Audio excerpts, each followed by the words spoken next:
Sabia que o livro Filosofia da Caixa Preta faz parte de uma trilogia? Quer saber quais são os outros dois livros e o que eles têm em comum? Então esse vídeo é para você.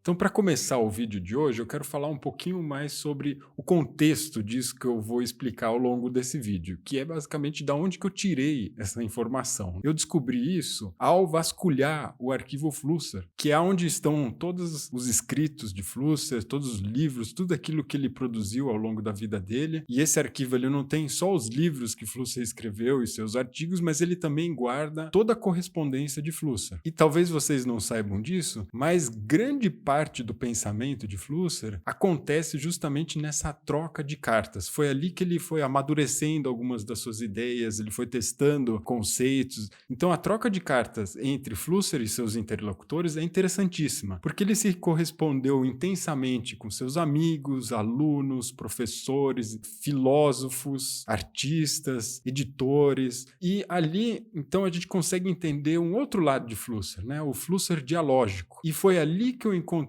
em uma carta que Flusser escreve para uma amiga dele, Maria Lilian Leão, em que ele vai justamente falar dessa trilogia. E aí eu queria trazer aqui a carta em si, para vocês verem uma vez como que ele escrevia os seus textos e também mostrar a importância que essa carta tem para entender não só o livro Filosofia da Caixa Preta, mas toda uma temática que Flusser trabalhou no final da vida dele. Então essa carta ela é de 1987 e ela começa ali dizendo sinopses de 3 ensaios. E aí o primeiro ensaio é de 1983 e é a Filosofia da Caixa Preta.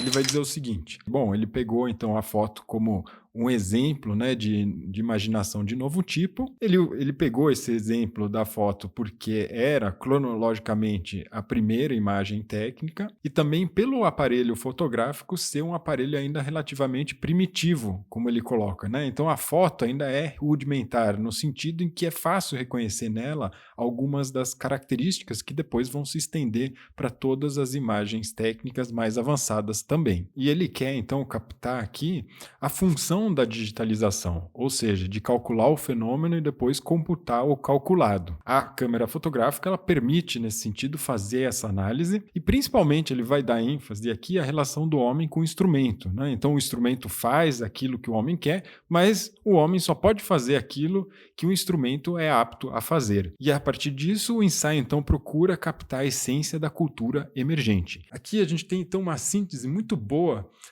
do que a gente vai encontrar ao ler a Filosofia da Caixa Preta. E fica muito claro aqui, em primeiro momento, que não se trata apenas da fotografia. Então ele está trabalhando um tema muito mais amplo. O curioso aqui é que como são 3 livros, né, que foram escritos com uma distância de 2 anos cada, o segundo livro da trilogia de 1985 e o terceiro de 1987, quando o Flusser escreve essa carta, ele está escrevendo já em 87, depois que ele foi trabalhar cada uma dessas obras. Então, quando ele vai fazer, né, essa sinopse do livro da Filosofia da Caixa Preta, ele já está fazendo isso com um outro olhar, um olhar ainda mais amadurecido sobre o assunto. E por isso que aparecem aqui termos que no livro Filosofia da Caixa Preta ainda não estão presentes com tanta clareza, como, por exemplo, a questão do cálculo e da computação. E aí, qual que é o segundo livro dessa trilogia? Esse livro é aquele que ficou famoso pelo nome de Universo das Imagens Técnicas.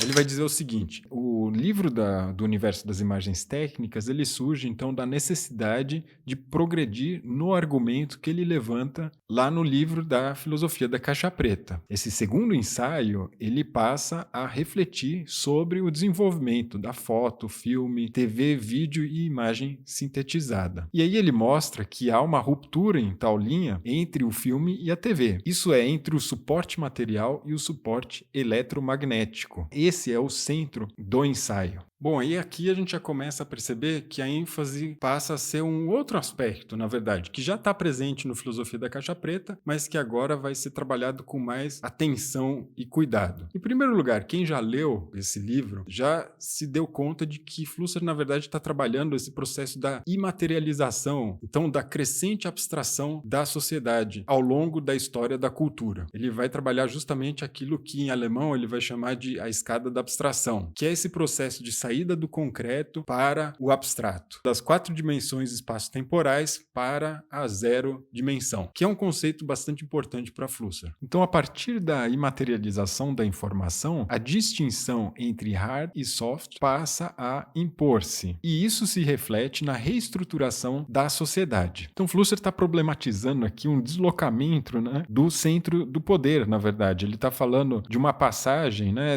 dos capitalistas para os programadores e do proletariado para o funcionariado. E aí vem uma parte importante aqui. Ele vai dizer que o ensaio procura elucidar a estrutura da sociedade emergente, a telemática, e elaborar o clima existencial desse homem do futuro. E aí ele vai dizer que há 2 alternativas. Primeiro, a sociedade de receptores de informação, que seria totalitária, ou então sociedade elaboradora de informação, por cabo ou por sistema interativo, que seria mais democrática. Então, se no ensaio da filosofia da caixa preta a questão é procurar captar a essência da cultura emergente, aqui ele está tentando elucidar a estrutura da sociedade emergente. Então, no primeiro ensaio ele está mais voltado a uma relação homem-aparelho, e aqui a estrutura de como as informações são recebidas, processadas e transmitidas. E por fim, a gente chega na última obra da trilogia, que se chama A Escrita, traduzido também para o português.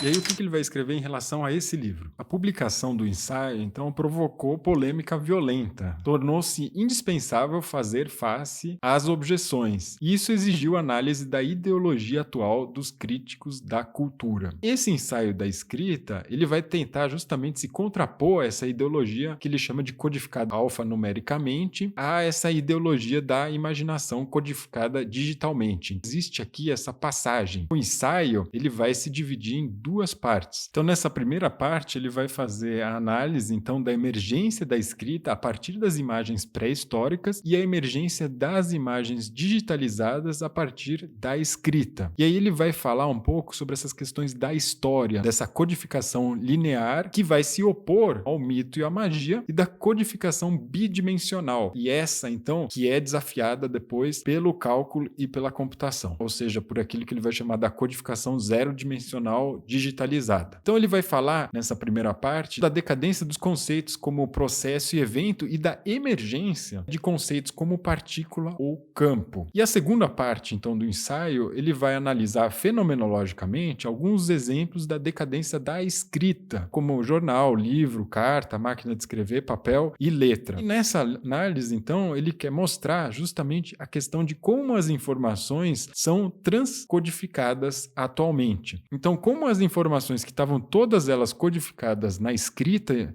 né, numa consciência histórica, passam a ser transcodificadas para esse novo código digital. Então ele vai falar dessas implicações existenciais que são políticas, científicas, estéticas e religiosas. Vai ele dizer aqui, de forma que as conclusões do ensaio da escrita voltam em círculo amplo para as premissas do ensaio da filosofia da caixa preta. Então vejam, aqui é muito importante a gente entender que tudo aquilo que ele vai trabalhar nesses 3 livros, na verdade, converge para essa questão de tentar distinguir as imagens tradicionais das imagens técnicas, porque ele vê ali um problema quando a gente analisa as imagens atuais como se elas fossem imagens antigas, tradicionais, vamos dizer assim. Então a crítica ela tem que se voltar a esse processo da criação dessas imagens sintéticas, que envolve principalmente, como ele diz aqui, aparelhos e programas. Essas 3 obras, elas são esclarecedoras nesse sentido, porque elas vão trabalhar isso de várias perspectivas e tentar mostrar para a gente como que a gente pode ter uma relação mais crítica em relação às imagens e como isso é uma necessidade que a gente tem atualmente para a gente não caminhar para uma sociedade totalitária. Então, se você gosta de conteúdos como esse, que falam sobre design, comunicação e cultura, eu sugiro que você se inscreva nesse canal e dê um like no vídeo para que esse vídeo possa subir e que outras pessoas possam ver também. Então espero que vocês tenham gostado do vídeo de hoje e a gente se vê na próxima semana.